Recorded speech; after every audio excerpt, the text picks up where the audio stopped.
Go ahead, fire it off on the guys. Justin, obviously, he's been here a year longer than Kane. Coming in, just a completely different player than he was when he got here. You talk about his growth on the court and both off the court, trying to adjust and becoming a guy that made a big difference this year. Yeah, I think Justin is a guy that is how it should be in college basketball. You get to college and it's a lot harder than you thought. It's that way for most people not named Zion.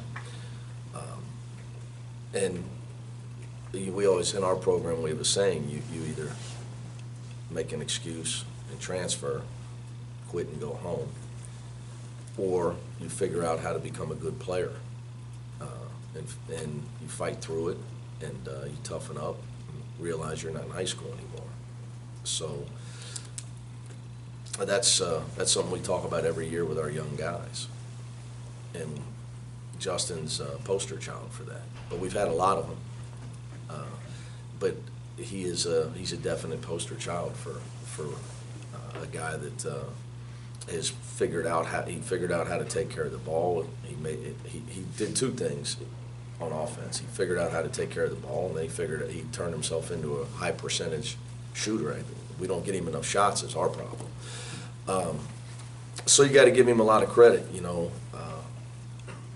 It's unfortunate in this era that kids like Justin Jennifer or Galen Robinson from Houston, who we play on Sunday, they don't get talked about enough in college basketball because they're not the one and done guys and the guys on the draft board. So, but they're guys that make their teams win, and they're guys that represent their school the right way, and they're guys that graduate. Those are the guys you have to have a real program. You have to have some of those guys to have a real program. But it's not easy, in this day and age. So that's why I give Justin so much credit, because he's fought through a lot of doubters. And in this day and age, it's easy when you're an adult. It's easy to deal with that stuff. It's real easy if you're me, because I have experience at it. But when you're a young kid and people question your ability and they question everything you do, and other people want to give you excuses, it's too many kids now. They take the excuses and they transfer, or they let what other people are saying about them affect them. So I admire Justin's toughness, and I admire who he has been his whole time here. Because life's easy when everything's handed to you, and nothing's been handed to Justin since he's been here. So he's been a poster child for our program. You had kind of a unique background with the highest ranked 10-year-old or whatever it was. Were you ever aware of him at that point, or when did you become honestly, aware? here's proof that I had no idea until after he committed or signed. I think Chad told me, and I still don't really know what all that's about. He was the number one sixth grader in the country. Anybody that ranks sixth graders needs help.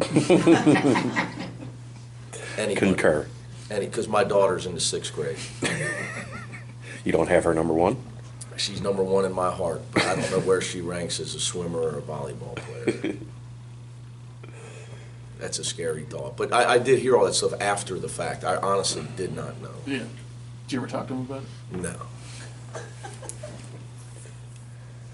Kane obviously scored a lot at Sacred Heart. Had to accept a different role here, and then his senior year, he probably thinks he's going to start the whole season. You move Keith ahead of him, and he had to adjust to a bench role again.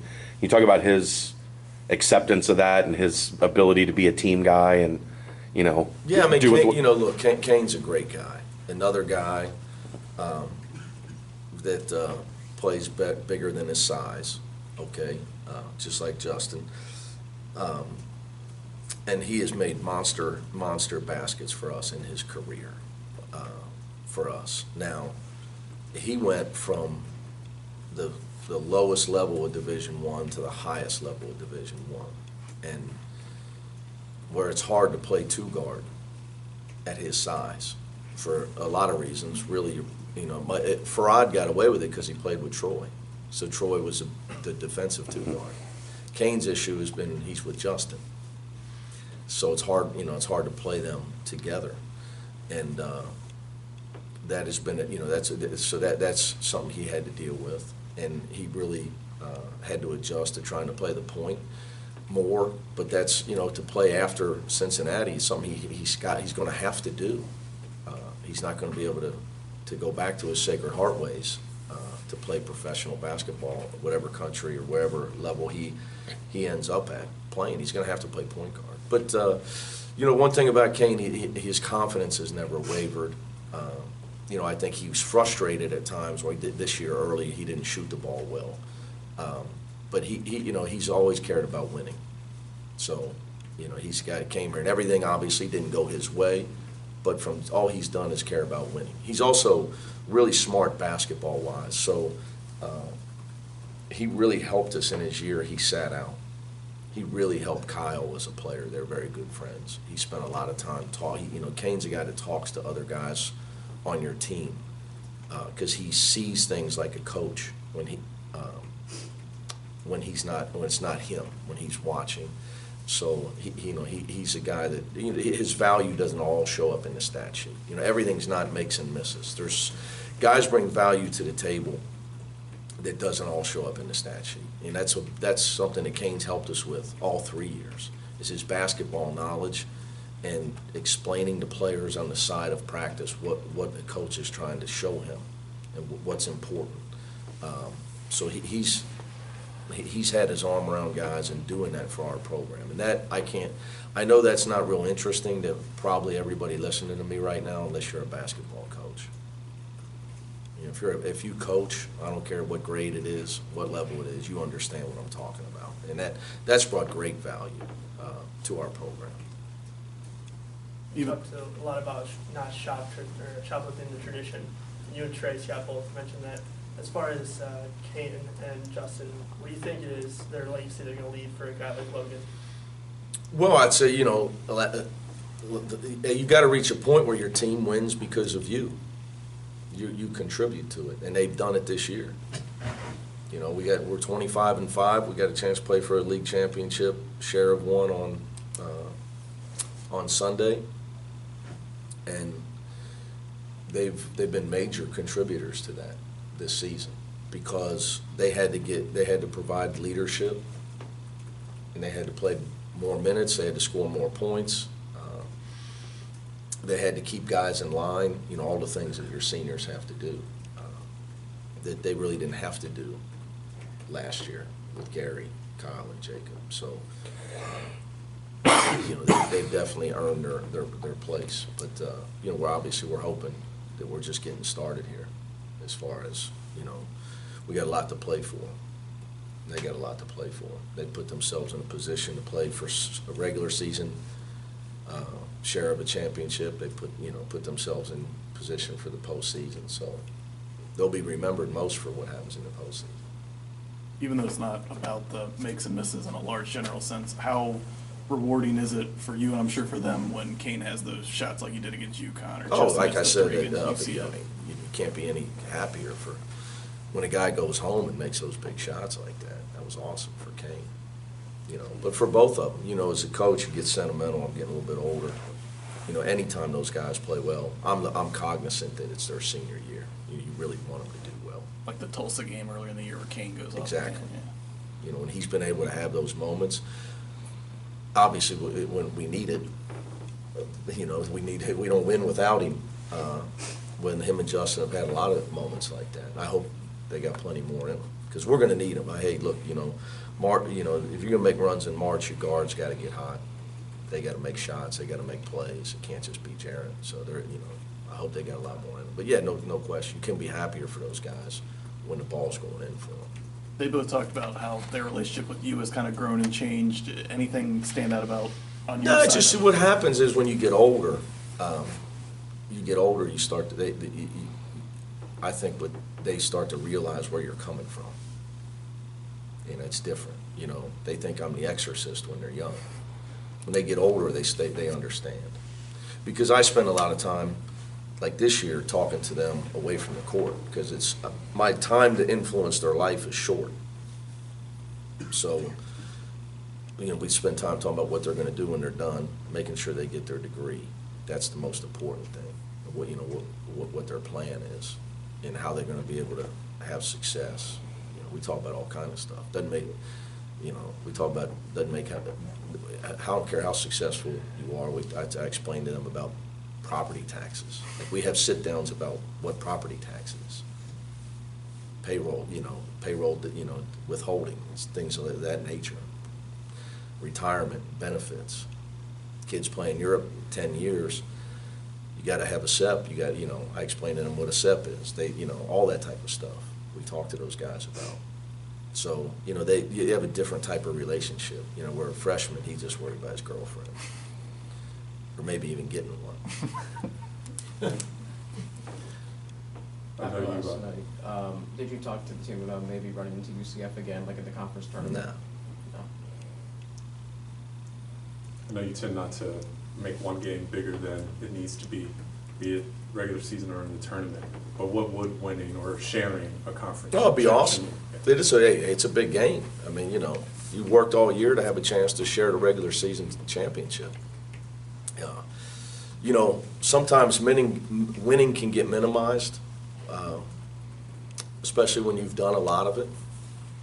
And I can assure you that everybody else in our leagues wishes they were playing for a share of the title on Sunday.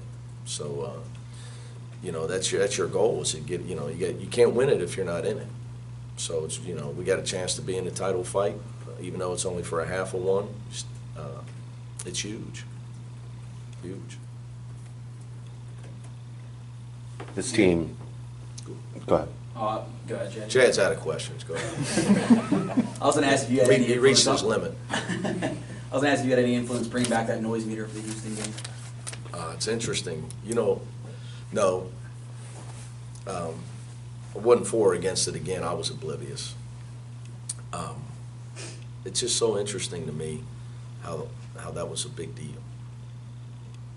But I guess it was nostalgic. But hey, you gotta, at the end of the day, you gotta keep the paying customers happy, so whatever makes them happy, just so everybody keeps coming. Let's make the noise meter loud, go, let's use it. If everybody wants it, let's use it. I'm all for it. But yeah, I find it really interesting that that's what. For some reason, that was a big thing for fans. Yeah, but I'm going to tell you something that I probably shouldn't say. I think the last 7 years, it was broke. I'm being serious. Like, I'm not even being funny. Like, I think it had not been working for years. I know nobody probably noticed. Now all of a sudden we went out. I really think it was broke. I don't know for how long, but I'm pretty sure on that one. What do you have to do differently against Houston to have success this time? Get to the foul line. We got to get to the foul line. We got to finish better. We can't give up 30 points in the paint. Seems like the schedule makers got it right, having this being the de facto championship. Does this feel like this is the two best teams in the league? I don't know. I don't think that would be fair to Central Florida right now. They just beat us and Houston. So I can't say that. I think you've talked about this. I think Houston's great, though. I mean, they're obviously 28-2. They got a great team. I think you've talked about this before, but do you have an opinion on winning or losing the first time of 2 games, and if that benefits either side? Well, you would hope.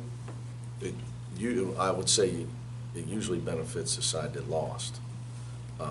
Obviously, as coaches were paranoid by trade. So, it's like I explained, what I did say to the team after the game is, the only thing I alluded to was, we're not going to win just because we're at home. I think that's another thing that gets lost. Like, our home record in American play is beyond unbelievable. We don't just win because we're at home. We win because we're really hard to beat, because we play really well on defense. You got to be the more physical team. You got to have more energy than the other team. You got to out-hustle the other team. You got to impose your will on the other team. It doesn't just happen, because it didn't just happen in the Ohio State game. It didn't just happen last year against Wichita State. We didn't impose our will on either one of those games. So, you know, when you're in my position, you gotta try to make sure there's a reason our record is what it is at home. Because I can promise you, Houston's not gonna come in here and lay down.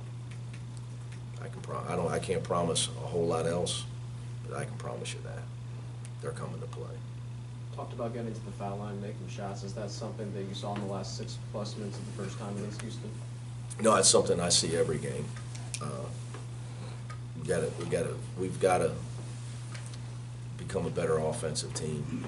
We're taking too many challenge shots. We've gotta pass the ball better. Some of the getting to the foul line stuff you can't control. Some of that stuff is the three guys with the whistle.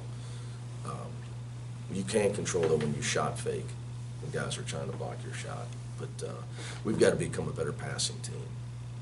We're going to watch a lot of film today on that. We've got to pass the ball to open people. We don't get enough open shots. And we've got to do a better job of getting our shooters open. Do you think sometimes you guys rely too much on Jaron when he can't get shots? No, I don't think they do, no. No, I think we don't pass the ball. I don't think we screen well enough. I don't think we find the open man when he's open well enough. Because if we were sitting there missing open shots, you could sit there and say, well, they really, like last year, late in the year, I can show you film. We just couldn't make a shot. Literally don't know how we won the conference tournament, if you look at our stats. The last 7 games of the year, we couldn't make a shot. And I can show you the film, we were open. We haven't gotten enough open shots. We're not getting enough open shots. So with Jaron, is the defense? It's a team thing. They're just being more physical? It's a team thing. It's not that they're being more physical. That's a whole aside. They are being more physical, and I'm very unhappy with what's going on. But that does not absolve our lack of passing and our lack of working harder to get each other open. Offense is a team thing. We've got to do a better job of getting each other open, and we've got to do a better job of passing when we are open. Just not getting enough open shots.